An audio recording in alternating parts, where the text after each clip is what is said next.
Hello बच्चों, last turn पे हम लोग यहाँ पे डिफरेंशिएशन कर रहे थे और उसके कुछ न्यूमेरिकल्स किए थे। तो डिफरेंशिएशन के एक दो न्यूमेरिकल्स और कर लेते हैं, फिर आज हम लोग इंटीग्रेशन कवर करेंगे, ठीक है ना। तो आज हम लोग डिफरेंशिएशन के एक दो न्यूमेरिकल्स हैं, उनको करते हैं। पहला क्वेश्चन है, एक कोई फोर्स गिवन है जिसका एक्सप्रेशन है कैपिटल क्यू,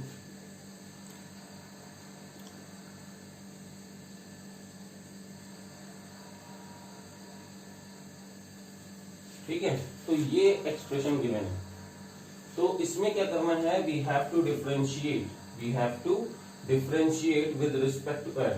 तो हम वी हैव टू फाइंड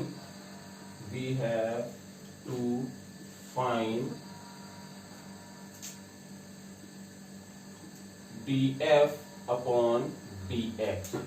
तो यहां पे गिवन क्या है, where k, q and a are constant. तो देखो ऐसे क्वेश्चन जो हैं हमारे फिजिक्स में यूज होंगे। तो अगर यहाँ पे डिफरेंशिएट करना है तो जो कांस्टेंट टर्म है इनको मैं बाहर ले लेता हूँ। तो अगर मैं यहाँ पे देखूंगा तो मैं क्या कह सकता हूँ कि जो k और q है वो तो कांस्टेंट है, उनका कोई लेना देना है नहीं। तो मैं यहाँ पे कह सकता हूँ मुझे डिफरेंशिएट किसका करना पड़ेगा, डिफरेंशिएट करना पड़ेगा x upon x square a square power 3/2, ठीक है। तो अब कैसे करेंगे, डिनोमिनेटर अपॉन डिनोमिनेटर वाला, न्यूमरेटर अपॉन डिनोमिनेटर वाला केस है, तो उसे करेंगे। तो लिखते क्या है, denominator as it is, numerator का differentiation 1 minus numerator as it is, denominator का डिफरेंशिएशन। तो अब इस पूरे का देखो डिफरेंशिएशन करना है तो पहले पावर वाले को सॉल्व करेंगे, तो यानी 3/2 x square plus a square की पावर 3/2 माइनस 1 इंटू, इसका फिर से अंदर वाला करेंगे तो 2x। आई होप आपको यहाँ पे थोड़ी सी दिक्कत आ रही होगी, तो इसको थोड़ा ध्यान से देखना कैसे करेंगे। पहले ये पावर की पावर लगी हुई है, ऊपर पावर है, तो पहले इसको सॉल्व करेंगे तो क्या हो जाएगा, n इंटू पूरे की पावर n माइनस 1, और फिर अंदर वाले को फिर से अलग से डिफरेंशिएट करेंगे जैसे हम लोगों ने कर रखा था, अपॉन डिनोमिनेटर का स्क्वायर। तो जैसे स्क्वायर करेंगे तो ये चीज कैंसिल हो जाएगी, इसको सिंप्लीफाई कर ले, ए स्क्वायर की पावर 3/2 माइनस 2 से 2 कैंसिल आउट हो जाएगा, 3x square x square plus a square. अब देखिए सॉल्व करेंगे तो 1/2 आ जाएगा, upon x square plus a square की power 3। This is the answer, ठीक। तो ये यहाँ पे इसका आंसर हो जाएगा, ठीक है। नेक्स्ट क्वेश्चन पे आते हैं।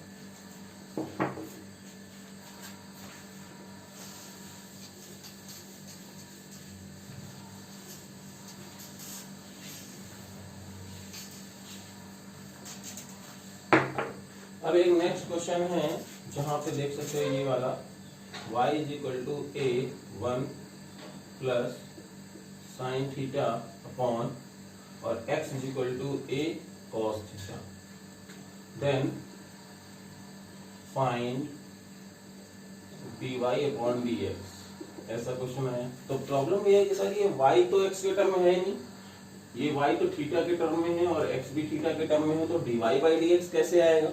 तो हम लोग क्या करते हैं, पहले यहां से dy/d थीटा निकाल लेते हैं, ठीक है। तो वो कितना आ जाएगा, वो यहां से आ जाएगा कितना, अगर a कॉन्स्ट इसको हम लोग लिखेंगे थोड़ा y को लिख सकते हैं a plus a sine theta. तो a तो 0 ही हो जाएगा और साइन थीटा का होता है कितना, cos थीटा, तो a cos थीटा यहाँ से चला जाएगा इसको। और अगर मैं इसको डिफरेंशिएट करने जाता हूं तो dx अपॉन d थीटा निकल के आएगा, वो कितना होगा, a माइनस साइन थीटा, क्योंकि cos थीटा का कितना होता है, माइनस साइन थीटा होता है, कितना आ गया, ठीक।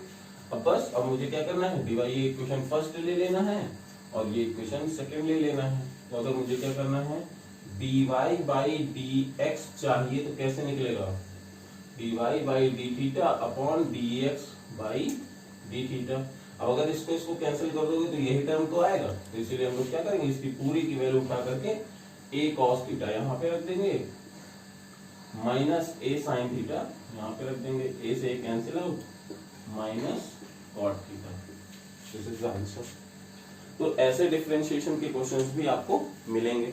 ठीक है, तो ऐसे क्वेश्चंस तो बहुत हैं, आप लोग प्रैक्टिस करते रहिए। अगर आपको कोई क्वेश्चन नहीं आता है तो मेरे व्हाट्सएप नंबर पे आप भेज सकते हैं, या फिर अपने ऐप में चैट के पोर्टल पे भी आप भेज सकते हैं। ठीक है, तो वो चीज कोई प्रॉब्लम नहीं होगी, बट न्यूमेरिकल्स आपको सॉल्व करते रहना।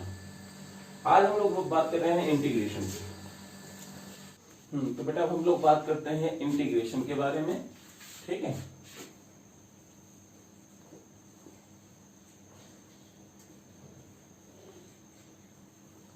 तो जैसे कल हम लोगों ने क्या देखा था, अभी हम लोगों ने कल देखा था डिफरेंशिएशन। तो मैंने आपको उसमें बताया था कि अगर y is the function of x होता है तो x के चेंज होने से y में कितना चेंज होगा, इस रेट को जो बताता था वो होता था डिफरेंशिएशन। ठीक, मतलब हम लोगों ने एक डिफरेंशिएशन के लिए छोटा सा फॉर्मूला यहाँ पे सेट किया था। डिफरेंशिएशन के लिए एक छोटा सा फॉर्मूला सेट किया था, वो क्या था, डिफरेंस प्लस डिवीजन। ये फॉर्मूला हम लोगों ने सेट किया था। तो इंटीग्रेशन जो फिनोमेना होता है ना बेटा, वो हम लोग एक तरह से कह सकते हैं just reverse process of differentiation. क्योंकि इंटीग्रेशन में क्या होने वाला है, इंटीग्रेशन में होगा क्या बेटा, मल्टीप्लीकेशन प्लस समेशन, ये हम लोग यूज करने वाले हैं। ठीक है, तो कैसे मल्टीप्लीकेशन प्लस समेशन यूज करेंगे वो मैं आपको बताता हूं। ठीक है, अब अगर हम लोग बेसिक डेफिनेशन पे जाएं इंटीग्रेशन की, ठीक है बेटा, अगर हम लोग यहाँ पे क्या कहें कि हम लोग बेसिक डेफिनेशन पे जाते हैं इंटीग्रेशन की, तो वो होती है integration is the method to find area under the curve between one dependent variable to one independent variable. ठीक है, जैसे कि यहाँ पे मान लेते हैं हम लोग एक बात करें, y is the function of x given है। ठीक है, और अगर मैं आपसे कहूं सपोज कि यहाँ पे मैंने क्या किया, ये y है, ये x है, और मैंने जो कर्व बनाया वो ऐसे बना दिया, और मैंने कहा कि आप इसका एरिया निकालो भाई। ठीक, तो आप कहोगे सर ये तो बहुत आसान है, ये मान लेते हैं y1 है और यहां से यहां तक डिस्टेंस x1 है, और ये एरिया चाहिए तो रेक्टेंगल है, और इसका एरिया क्या हो जाएगा, x1 इंटू y1, इसका जो होगा वो एरिया हो जाएगा। ठीक, ये तो आपने बड़ी आसानी से निकाल लिया। सिमिलरली अगर मान लो मैं यहाँ पे कुछ ऐसे लाइन बना देता और मैं कहता कि इसका एरिया निकालो, ये डिस्टेंस यहाँ से x1 होती, ये यहाँ से ये y1 होता, और इसका डिस्टेंस एरिया निकालो, तो भी कहते कि सर बड़ा आसान है ये तो हमारे लिए। ये क्या होगा, ये तो ट्रायंगल बन गया, half into base into height. लो भाई यहां से एरिया आ गया। लेकिन अगर मैं आपको एक फिगर दे दूं कुछ इस तरीके का, y और x, ये ठीक है, ये मैंने दे दिया, ये है x2, ये है x1, और अब मैंने कहा कि जरा इसका एरिया निकाल के दिखाओ, तो आपके लिए थोड़ी सी क्या हो गई, दिक्कत हो गई। तो ऐसे कर क्यों, अच्छा क्यों दिक्कत हुई, क्योंकि देखो जब तक कोई भी हमारा एक डिपेंडेंट इंडिपेंडेंट के टर्म्स में जो वेरिएशन होगा यूनिफॉर्मली होगा, यूनिफॉर्मली मतलब जिस रेट से ये चेंज हो रहा है वैसे से ये चेंज हो, या फिर कुछ आसान सी ज्योमेट्री बना रहा होगा तो उसका एरिया तो हम लोग निकाल सकते हैं। लेकिन कुछ रैंडम सा चेंज हो रहा होगा, नॉन यूनिफॉर्म चेंज हो रहा है, तो यहाँ पे हम लोग फिर इसका एरिया निकालने में बड़ी प्रॉब्लम क्रिएट होगी। तो इस प्रॉब्लम को सॉल्व करने के लिए कि ऐसे केस में हम लोग कैसे एरिया फाइंड करेंगे, तो उसके लिए मेथड यूज करेंगे इंटीग्रेशन। ठीक है, तो मैं आपको बताता हूं कि ऐसे केस में हम लोग करेंगे कैसे। ठीक है, अगर आपके सामने एक ये एक वेरिएशन है,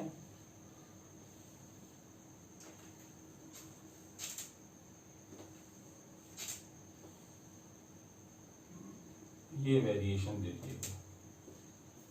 ठीक, ये वैल्यू x1 से x2 चेंज हो रही है, ये यहाँ पे y1 से y2 मान लेते हैं चेंज हो रहा है। ठीक ठीक, तो अब इस केस में कैसे निकालेंगे, तो मैं आपको बोलूंगा क्या कि बेटा आप एक काम करिएगा, यहाँ पे एक छोटा सा सेगमेंट कट कीजिएगा जिसका ये लेंथ होगा dx, और इस हाइट को मैं यहां से मान लेता हूं, यहां से इसे y हटा देते हैं, इसको लेंथ यहां पे मान लेता हूं कि ये लेंथ हो जाएगी y1। तो बेटा एरिया ऑफ स्ट्रिप क्या होगा, एरिया ऑफ स्ट्रिप वो होगा कि सर ये अगर मैं इसको थोड़ा सा इस तरह से मान लूं तो ये रेक्टेंगल की तरह काम हो जाएगा, रेक्टेंगल का y1 इंटू dx हो जाएगा। ठीक बेटा, अब इसी तरह से मान लीजिए मैंने एक और स्ट्रिप ले ली, इसी तरह से मैंने क्या किया, एक और स्ट्रिप ले लिया, इसका भी ये dx रखा और ये इसको y2 कर दिया, तो क्या हो जाएगा, अब इस एरिया का स्ट्रिप क्या होगा, इस दोनों का हम लोग ऐड कर देते हैं, y2 इंटू dx। इसी तरह से और स्ट्रिप, इसी तरह से और स्ट्रिप। तो हम क्या देखेंगे, जब इसी तरह से ये स्ट्रिप यहाँ पे मिलती जाएंगी बहुत सारी, तो स्ट्रिप्स जब मिलती जाएंगी तो क्या हम सारी स्ट्रिप्स को सम कर देंगे तो हमें पूरा एरिया मिल जाएगा। इस तरह की बहुत सारी स्ट्रिप्स ले ली और मैंने सबका समेशन कर दिया, तो क्या मुझे यहाँ पे इसका एरिया, पूरे कर्व का एरिया मिलेगा कि नहीं मिलेगा, ऑब्वियसली बात है पूरा एरिया मिल जाएगा। तो अब हम लोग इसको लिखेंगे कैसे, तो बेटा एक तो जनरल हम लोग लिख सकते हैं एरिया ऑफ कर्व।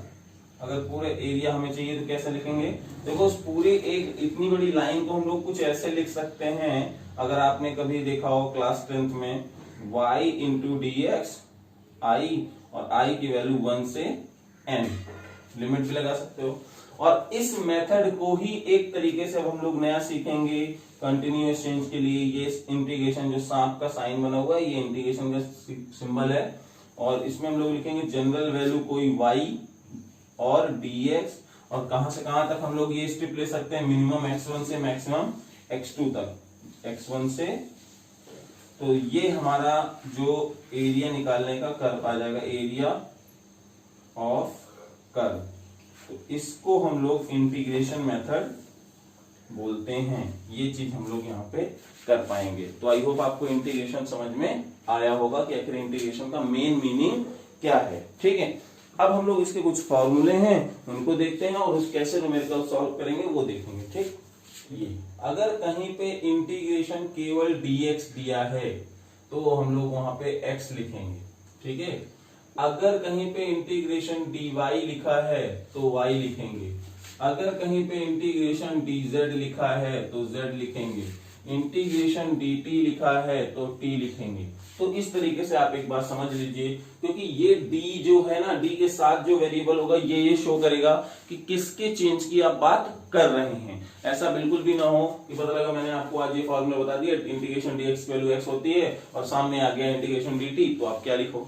तो मैं आपको यहाँ पे एक सजेशन देता हूँ कि जो भी इंटीग्रेशन के साथ वेरिएबल, ये d के साथ वेरिएबल होगा उसी की वैल्यू लिखी जाएगी। ठीक, अब दूसरा फॉर्मूला, अगर कोई एक कांस्टेंट आया है और उसके साथ ये dx है तो कैसे लिखेंगे, कांस्टेंट को बाहर dx a इंटू एक्स, ये यहां से आ जाएगा। ठीक है, अच्छा हम लोग इसमें कांस्टेंट ऐड कर देते हैं c, इंटीग्रेशन के बाद कांस्टेंट एक ऐड हो जाता है c, तो उसको भी आप लिख लीजिए ax प्लस c हो जाएगा इसका आंसर। ठीक है, अब मान लो अगर तीसरा चीज यहाँ पे कि अगर यहाँ पे x की पावर n इंटू dx हो गया तो क्या करेंगे।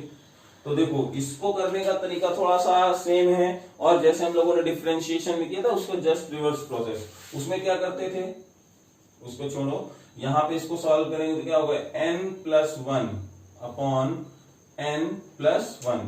ठीक है, जो पावर है उसको एक ऐड कर देंगे अपॉन जो भी वो चीज अब नई पावर आ गई हो उसको नीचे डिवाइड कर देंगे, तो वहां से हमें ये फॉर्मूला मिल जाएगा। ठीक है, एग्जांपल भी मैं आपको तुरंत दे देता हूं इसी में। जैसे इंटीग्रेशन x की पावर 3 dx हुआ तो कैसे करेंगे, x की पावर 3 प्लस 1 अपॉन 3 प्लस 1, इतना हो गया x की power 4/4 plus c, this is the answer. ठीक, तो ये हो गया। नेक्स्ट है सर, अगर कोई कांस्टेंट के साथ अगर ये x की power n into d x आ जाए तो कांस्टेंट को बाहर करेंगे, x की power n into d x, मतलब फिर हम लोग कैसे सॉल्व करेंगे, जैसे अभी हम लोगों ने ये पूरा फॉर्मूला लिखा है ये लिख देंगे a इंटू एक्स की power n plus 1 upon n plus 1 plus c. तो देखो ये फॉर्मूला हो जाएगा। अब इसका एग्जांपल देख लो जरा सा कैसे होगा। इसका एग्जांपल होने वाला है 5x square into d x. अगर ये आया तो 5 एज इट इज रहेगा, x की पावर 2 प्लस 1 3/3 आंसर। ठीक है, तो इस तरीके से ये हमारा इंटीग्रेशन के ये फॉर्मूले हुए। और फॉर्मूले पढ़ते हैं, आगे बढ़ते हैं। ठीक है, अब जो फॉर्मूला है वो ये देखते हैं। फिफ्थ फॉर्मूला, e की पावर x अगर है तो उसका यही होगा, उसका कोई चेंज नहीं होगा। अगर a की पावर x dx है तो इसका क्या होने वाला है, देखो a की पावर x तो होगा ही होगा, और जो log बेस e ये हो जाएगा। यहाँ पे हम लोग ये चीज को डिफरेंशिएशन में याद करो क्या करते थे, मल्टीप्लाई करते थे। यहाँ पे मल्टीप्लाई ना करके डिवाइड करेंगे। ठीक है,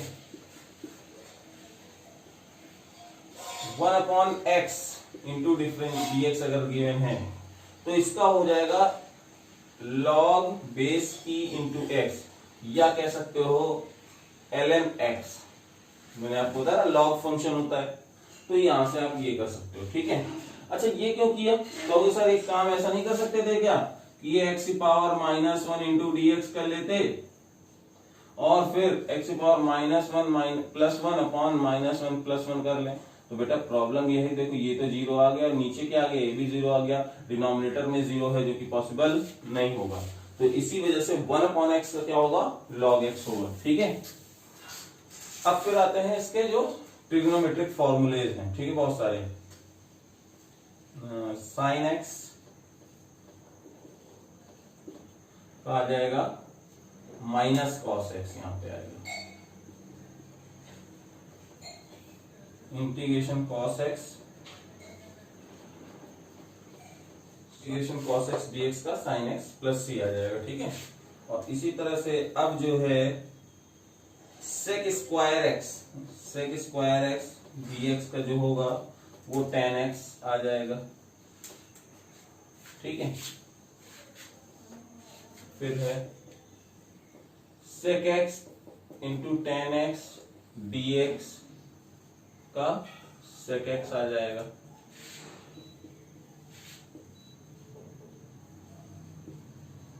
कॉसेक स्क्वायर x dx का minus cot x plus c आ जाएगा, और जो cosec x into cot x dx का आएगा minus cosec x।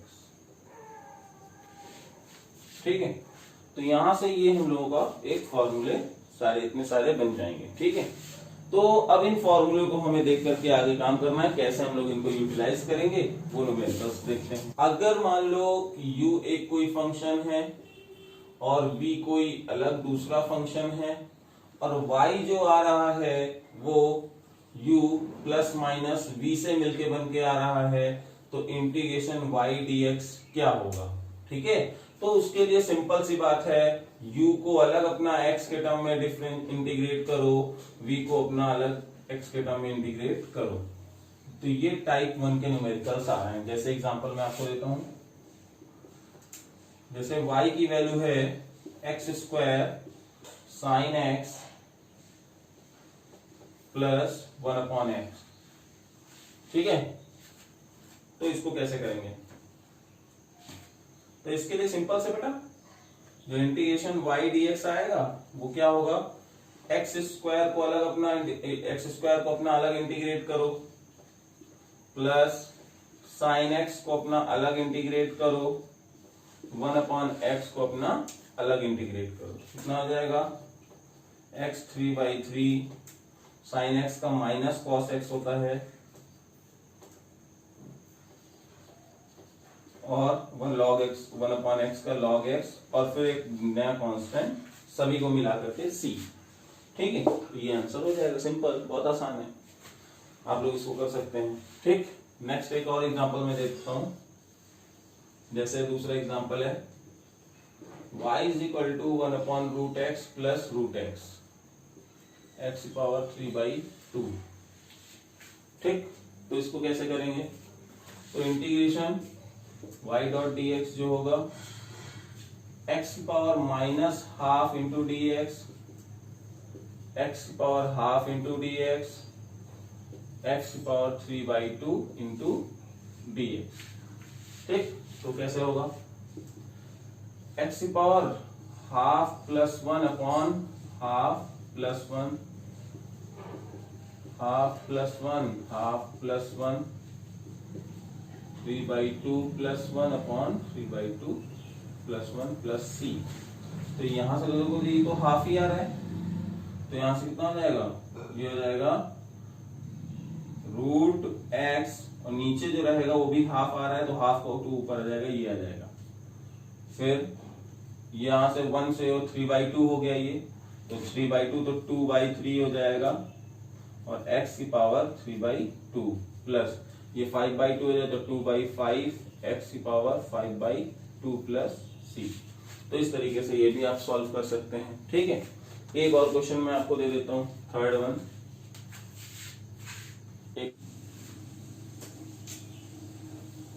y is equal to 3x² plus 2x plus 7। अब इसको सॉल्व करें तो कैसे होगा? इंटीग्रेशन y dx जो होगा वो 3 times x dx, 2 times x into d x, 7 into d x, ये हो जाएगा। कैसे करेंगे? 3 times x³ 3, x² 2, 7 into x, 2 से 2 कैंसिल, 3 से 3 कैंसिल, x³ x² 7x। तो आई होप आपको ये रिजल्ट समझ में आए होंगे। ठीक है, तो इस तरह टाइप नंबर 2 क्वेश्चन है ना, जिसमें क्या होता है कि एक फंक्शन के अंदर दूसरा फंक्शन गिवन होता है। जैसे एक फंक्शन ये है और दूसरे के उसके अंदर कोई दूसरा फंक्शन गिवन है। Very very very important type, और इसी टाइप के क्वेश्चंस में हो सकता है आप समझ लीजिए। तो कैसे करेंगे इंटीग्रेशन? अगर y डॉट dx निकालना है तो कैसे करेंगे? तो पहले का तो देखो इंटीग्रेशन करना है और अंदर वाले को एज इट इज लिखे रहने देना है। f का मुझे क्या करना है? इंटीग्रेशन करना है, और फिर नीचे जो है, नीचे अंदर वाले का डिफरेंशिएशन कर देना है। ये फॉर्मूला मुझे यूज करना है। कैसे? एग्जांपल देखिए, y is equal to sine x³ 2x, ये आया फंक्शन के अंदर फंक्शन। कैसे करेंगे? इंटीग्रेशन dx जो आएगा, तो साइन का मुझे क्या करना है? साइन का इंटीग्रेशन होता है माइनस कॉस, तो माइनस कॉस अंदर वाला एज इट इज लिखा रहने दो। अब इस अंदर वाले को नीचे डिफरेंशिएट करो, तो डिफरेंशिएशन याद रखिए तो क्या हो जाएगा? 3x² plus 2, this is answer. ठीक है, फिर से ऐसे क्वेश्चन सॉल्व करते हैं। ठीक, अब आता है इसी तरह से एग्जांपल नंबर 2। एग्जांपल नंबर 2 जैसे यहां पे आ गया 1/x² plus 5x plus 2 into d x. अब बताओ भाई, देखिए ये क्या चीज आ गई? तो ये वो चीज आ गई कि 1 में समथिंग गिवन है, तो 1 समथिंग, जैसे 1/t होता तो क्या होता? log t हो जाता। 1/x होता तो क्या होता? log x हो जाता। तो इसी तरह से 1 अगर ये पूरा है तो हम लोग क्या लिख सकते हैं? log x² 5x plus 2। ठीक है, और इस जो अंदर वाला टर्म है इसको नीचे डिफरेंशिएट करेंगे तो 2x प्लस 5, तो ये इसका आंसर हो जाएगा। ठीक है, इसी तरह से थर्ड वन, e की power y is equal to जो है वो है y is equal to e की power x³ plus 5x plus 2। अब इसको कैसे करेंगे इंटीग्रेशन? तो y डॉट ds जो आएगा, देखो e की पावर x का वही होता है, तो ये तो एज इट इज होना ही होना है। फिर जो अंदर वाला टर्म है इसको फिर से एक बार डिफरेंशिएट करेंगे तो 3x² प्लस 5, तो ये इसका आंसर आ जाएगा। ठीक है, और आगे इसी तरह से करते हैं हम लोग।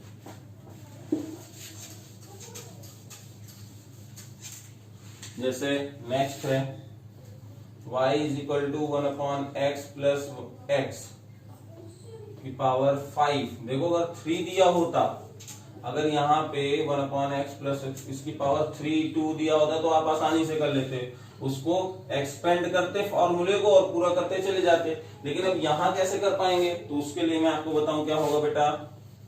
जो integration y dot dx over कैसे होगा, देखो अंदर तो अलजेब्रिक है लेकिन उसके बाहर भी अलजेब्रिक है, तो पहले बाहर वाले अलजेब्रिक को सॉल्व करेंगे तो क्या हो जाएगा, x प्लस 1/x की पावर 5 प्लस 1/5 प्लस 1। अब मुझे क्या करना है, इसको डिफरेंशिएट कर देना है, तो ये तो आ जाएगा 1, आ जाएगा 1। और ये जो 1/x है इसको डिफरेंशिएट करना है, कैसे करेंगे, मतलब x को हम लोग लिख सकते हैं x की पावर -1, और अगर मैं इसको डिफरेंशिएट करता हूं तो क्या पाऊंगा, -1 और x की पावर -1 हो जाएगा -2, तो वी कैन राइट -x की पावर -2 हो जाएगा इसका डिफरेंशिएशन, तो -x की पावर -2। तो कितना सॉल्व करने से आ गया, x प्लस 1/x की पावर 6/6 1 माइनस x की power -2। This is the answer of this question. ठीक, तो आई होप आपको इस तरह के क्वेश्चन समझ में आए होंगे। नेक्स्ट एक क्वेश्चन और बता देता हूं मैं आपको।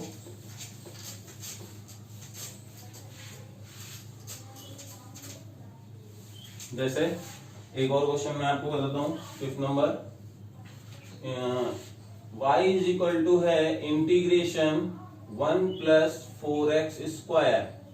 ठीक, तो कैसे करेंगे बेटा, बहुत आसान, ये क्या लिख सकते हैं हम लोग इसको, 1 प्लस 4x स्क्वायर की पावर ½ इंटू dx, और ऐसे लिख सकते हैं। ठीक, तो इस केस में क्या होगा, इस केस में होगा पहले तो बाहर वाले को सॉल्व कर लेंगे, 1 प्लस 4x स्क्वायर 3/2/3/2। अब इसको डिफरेंशिएट कर देंगे तो 1 का डिफरेंशिएशन 0, 8x, तो आंसर आ जाएगा 2, 1 प्लस 4x स्क्वायर की पावर 3/2/8x, आंसर। ठीक, तो आई होप आपको इंटीग्रेशन के ये दूसरा जो मेथड है ये आपको समझ में आया होगा, जिस तरह से हम लोगों ने क्वेश्चंस किए हैं। और ये बहुत ही इंपॉर्टेंट टॉपिक है, मतलब इंपॉर्टेंट चीजें, इसी में आपको अगर इंटीग्रेशन में फंसेंगे तो हो सकता है आप इसमें मतलब कि फंस सकते हैं। तो ऐसे बहुत सारे क्वेश्चंस हैं इंटीग्रेशन के जिसको आप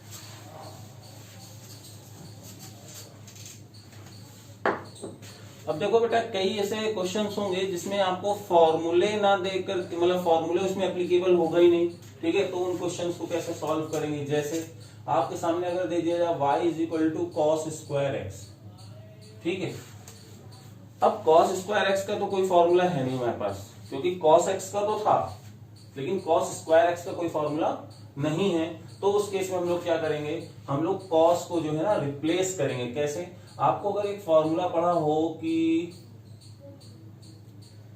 cos 2x की जो वैल्यू, cos 2x की जो वैल्यू होती है वो 2 cos स्क्वायर x माइनस 1 होती है। ठीक है, तो इसको हम इधर ले आएंगे तो 1 प्लस cos 2x हो जाएगा, 2 cos स्क्वायर x। तो cos स्क्वायर x की जो वैल्यू होगी वो 1 प्लस cos 2x बाई 2 हो जाएगा। तो इस वैल्यू से हम अपने इक्वेशन में रिप्लेस कर लेंगे, तो y की वैल्यू आ जाएगी कितनी, 1 प्लस cos 2x अपॉन 2। अब इसका हम लोग इंटीग्रेशन कर सकते हैं, कैसे, 1/2 इंटू dx अलग लिख लिया और cos 2x divided by 2 integration अलग लिख लिया। अब आगे सॉल्व करेंगे तो कैसे हो जाएगा, 1/2, तो इसका हो जाएगा 1/2x प्लस, अब 2 इसका बाहर आ जाएगा अभी, तो देखो क्या होगा, ये 2 तो बाहर कर दिया, इंटीग्रेशन cos 2x अभी लिखा रहा मैंने। ठीक, अब जरा देखो cos है, cos का पहले करेंगे क्योंकि फंक्शन के अंदर फंक्शन आ रहा है, तो पहले तो हम लोग cos का करेंगे, तो cos का हो जाएगा कितना, sin 2x, और अंदर वाले को नीचे डिफरेंशिएट कर देंगे तो ये 2 आ जाएगा। ठीक है, और ये जो था वो तो रहेगा ही रहेगा, तो कितना हो जाएगा, x/2 plus sin 2x divided by 4। This is the answer. ठीक है, तो इससे हम लोग ये आंसर निकाल सकते हैं। नेक्स्ट क्वेश्चन पे बेटा, जैसे अब इसी तरह से एक एग्जांपल ले लें कि y इज इक्वल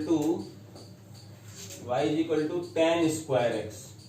तो बेटा प्रॉब्लम ये है कि tan स्क्वायर एक्स का डायरेक्ट फॉर्मूला कोई होता नहीं है ना, कैसे करेंगे? तो आपको एक फॉर्मूला पढ़ा होगा क्या, कि tan स्क्वायर एक्स जो होता है वो sec स्क्वायर एक्स माइनस 1 होता है। तो इस तरह से हम लोग क्या कर सकते हैं, जो हमारा ये ऊपर आया है integration y dot d x, इसको मैं लिख सकता हूँ sec square x minus 1 into d x. तो क्या हो जाएगा, sec स्क्वायर एक्स का अलग आएगा, sec square x d x अलग हो जाएगा, माइनस डी एक्स अलग हो जाएगा। तो sec स्क्वायर एक्स का क्या होता है, sec स्क्वायर एक्स का होता है tan x minus x. This is answer. तो ऐसे कुछ फॉर्मूले हो, ऐसे कुछ क्वेश्चंस आएंगे जिनका डायरेक्ट इंटीग्रेशन में कोई फॉर्मूला है ही नहीं, तो उनको आपको थोड़ा सा दिमाग लगा करके मैथमेटिक्स के जो ट्रिग्नोमेट्रिक फॉर्मूले हैं उनको यूज करना पड़ेगा, जिनके टर्म्स में हमारा फॉर्मूला गिवन है। तो इस तरह से हम लोग ये क्वेश्चन कर सकते हैं। अब नेक्स्ट आते हैं,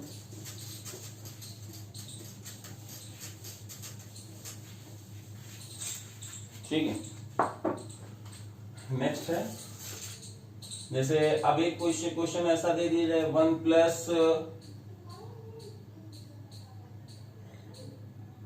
प्लस साइन एक्स, ये दे दिया गया।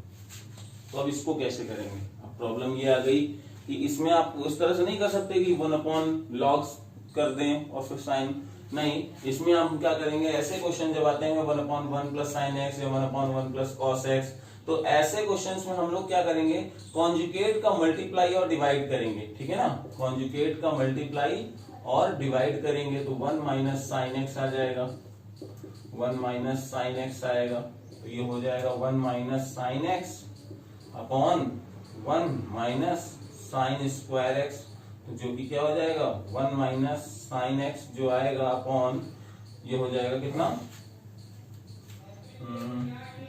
ये कॉस स्क्वायर एक्स हो जाएगा, ठीक। तो 1 upon cos square x minus sine x upon cos x into cos x. तो यहां से क्या लिख सकता हूं मैं, sec square x minus tan x into sec x, ठीक है। अब ये y जो हमें मिल गई, ये आसानी से मिल गया। तो अब जो y हमें मिला है उसको हम लोग आसानी से इंटीग्रेट कर सकते हैं, क्योंकि उसके टर्म में फॉर्मूले हमें अवेलेबल हैं। Sec square x minus sec x into tan x d x. तो ये देखो सेक स्क्वायर एक्स का हो जाएगा tan एक्स और इसका हो जाएगा sec x. This is the answer. तो देखो अब इसका क्वेश्चन का आंसर ये हो जाएगा, ठीक। तो ऐसे क्वेश्चन को भी आपको कर लेने हैं। आगे हम लोग टाइप में पढ़ते हैं मल्टीप्लिकेशन का। एक बात मैं आपको बता दूं कि पूरी फिजिक्स हो जाएगी, आप कभी ये फॉर्मूला यूज नहीं करेंगे कि अगर y जो एक नया टर्म हमको मिला है, u और v का मिला है मल्टीप्लिकेशन, तो इसका इंटीग्रेशन क्या होगा। लेकिन फिर भी मैं आपको बता दे रहा हूं कि अगर ऐसा कुछ आ जाए तो क्या होगा, ध्यान से सुनना। तो अगर ऐसा कुछ आ रहा है, फर्स्ट को एज इट इज लिखेंगे, दूसरे का इंटीग्रेशन करेंगे, माइनस इंटीग्रेशन के अंदर पहले का तो हम डिफरेंशिएशन करेंगे, इनटू दूसरे का हम लोग इंटीग्रेशन करेंगे और पूरे का फिर से इंटीग्रेशन का साइन लगा देंगे। तो ये हमारा इतना बड़ा सा फॉर्मूला है, बच्चे अधिकतर इसमें कंफ्यूज हो जाते हैं। और मैं तो आपको यही बोलूंगा फिजिक्स में कभी ये यूज नहीं होने वाला है, ठीक है ना। कभी आई थिंक आपको बहुत ज्यादा कॉम्प्लेक्स प्रॉब्लम हो तो चाहे भले सॉल्व हो जाए, अदरवाइज ये मेथड आपको कभी यूज होने वाला नहीं है। फिर भी हम लोग करते हैं एक आध क्वेश्चन कि अगर दो फंक्शंस हैं कैसे करेंगे, फर्स्ट इंटू सेकंड का इंटीग्रेशन माइनस पूरे का इंटीग्रेशन लगाएंगे, पहले को डिफरेंशिएट करेंगे, सेकंड को इंटीग्रेट करेंगे और फिर से उनका एक बार इंटीग्रेशन कर देंगे। तो जैसे मैं आपको एक एग्जांपल देता हूं, जैसे ये है y is equal to x cos x, ये हमने ले लिया। तो फर्स्ट फंक्शन सेकंड फंक्शन, ठीक है। तो कैसे करेंगे, इंटीग्रेशन y डॉट dx आ जाएगा, तो इंटीग्रेशन x cos x ये हुआ। तो कैसे करेंगे, फर्स्ट को एज इट इज लिखा, दूसरे का इंटीग्रेशन माइनस पहले को डिफरेंशिएट किया तो 1 आया, दूसरे को इंटीग्रेट करेंगे, कॉस को इंटीग्रेट करेंगे तो साइन आ जाएगा और उसको फिर से इंटीग्रेट करना है, ठीक है। तो यहां से क्या आ जाएगा, ये आ जाएगा हमारे answer x cos x minus integration sine x का क्या होता है माइनस cos x होता है, तो ये आ जाएगा cos x। This is the answer, ठीक है। तो ये इस तरह के क्वेश्चंस हैं, और भी क्वेश्चंस हैं जो आपको असाइनमेंट में दूंगा, आप ट्राई कीजिएगा, ठीक है। बाकी ऐसे हमें बहुत ज्यादा यूजफुल हमारे फिजिक्स के लिए करके नहीं होंगे, मैथ्स में होंगे तो वो देखा जाएगा, ठीक है। लास्ट है हम लोग लिमिट कैसे अप्लाई करते हैं वो देखते हैं, ठीक। जैसे अगर एक क्वेश्चन ऐसे हैं y is equal to x की पावर 3, तो हमें क्या चाहिए, और हमें यहाँ पे इंटीग्रेशन दे दिया, इस तरीके से सॉल्व करिए 1 से 2, ये क्वेश्चन दिया है तो कैसे करेंगे। तो बेटा ऐसे को जब कभी दे देते तो इनको लिमिट्स बोलते हैं, नीचे वाले को लोअर लिमिट, अपर वाले को हायर लिमिट बोलते हैं। तो जैसे अब यहाँ पे क्या करेंगे, पहले तो इंटीग्रेशन सॉल्व कर लेंगे तो x पावर 4/4 आ जाएगा, और ये है 1 और ये है 2। तो इसको कैसे करेंगे, ध्यान सुनना, कॉन्स्टेंट्स को बाहर ले लेना, पहले जितने वेरिएबल है बस उसी को अंदर रखना, और 1 से 2 है। तो अब एक काम करेंगे, पहले जहां जहां पे x होगा वहां पे हायर लिमिट रख देंगे, और जहां जहां पे देखो यहाँ पे हायर लिमिट हम लोग रखते हैं तो 2 की पावर 4 हो जाएगा, माइनस अब उसी वेरिएबल पे हम लोग लोअर लिमिट रख देते हैं एज इट इज जैसे था 1 की पावर 4, तो कितना हो जाएगा 1/4 तो होगा ये हो जाएगा 16 आई थिंक, हाँ 2 कितना आएगा 16 आएगा माइनस 1, क्योंकि 1 की पावर 4 1 ही होता है, तो ये आ जाएगा 15/4। दिस इज द आंसर, ठीक। तो ये इस तरीके के क्वेश्चंस हैं जिसमें हम लोग लिमिट को अप्लाई करना सीखते हैं। अब इसी तरह से मान लो मैं आपको एक ये क्वेश्चन दे देता हूं, y is equal to cos x है, और जो इसकी लिमिट लगानी है cos x की वो लगानी है π/4 to π/2। तो कैसे करेंगे, तो बहुत आसान, cos x को पहले हम लोग इंटीग्रेट करेंगे तो sin x आएगा, और sin x के लिए हो जाएगा π/4 नीचे और π/2 ऊपर। तो देखो x यहाँ वेरिएबल है ना, तो इस तरह से रखेंगे sin π/2 माइनस sin π/4। तो sin π/2 की वैल्यू कितनी आ गई 1, माइनस π/4 की वैल्यू 1/√2। तो दिस इज द आंसर, ठीक है। तो इस तरीके से हम लोग लिमिट अप्लाई कर सकते हैं। और देखते हैं, जैसे आपको गिवन है integration g capital M small m upon x square dx, और लिमिट लगी है 0 to r। तो आप कैसे करेंगे, फिजिक्स में ऐसे ही इंटीग्रेशन आपको मिलेंगे। तो बेटा अब वेयर ये भी दिया है, where capital G capital M and small m are constants, ठीक है।